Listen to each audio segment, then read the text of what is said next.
This is my presentation for CPSC 410 on my functional behavior analysis. I conducted it on a student named James.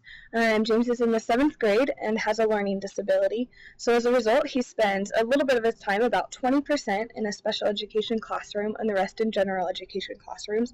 And he's in special education for English as well as math. James's problem behavior is ignoring directions. So when given an instruction from a teacher, James does not follow it within 1 minute.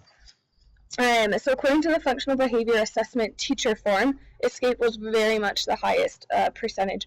All of the observations seem to point to escape being the function of ignoring the instructions from the teacher.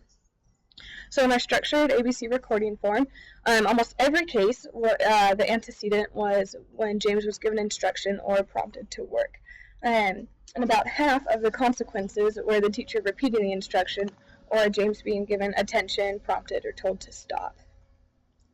So my hypothesis based on these results, as well as chatting with the teacher, is that in math class, when James is given an instruction, James doesn't follow it, and so the function of the behavior is absolutely escape from the math work that he was asked to do.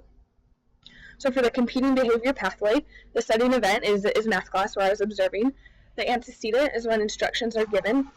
And the behavior that James typically does is ignoring the instructions and not completing the work. But we would like for him to request to do half of the work and then still access the function of escape, but also completing some of the math work. So behavioral objective is that James will decrease the number of times that he ignores instructions from an average of 60% to 20% by January 31st. So we have about 2 months to decrease James's problem behavior from occurring 60% of the time to only 25%. And the way we're going to do that is by implementing an activity choice extinction. So when the teacher would like James to complete some math problems, she'll assign him an entire sheet to do all of the problems.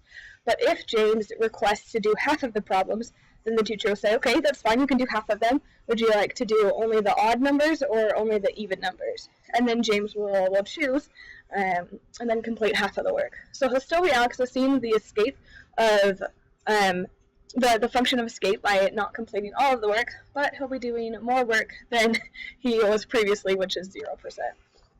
I went into the classroom and collected IOA data with a friend, and we were in agreement 85% of the time. So not 100, but also not bad. Just, we're different people and different observations. So this is the graph of what happened. So as you can see, initially the problem behavior is occurring around 60%, and then after we started the behavior objective of activity choice and extinction, then it decreased all the way down to 23%. Hooray! So this is the end. I did not use any copyrighted materials in the making of this presentation, only everything that I learned from Christian. The end.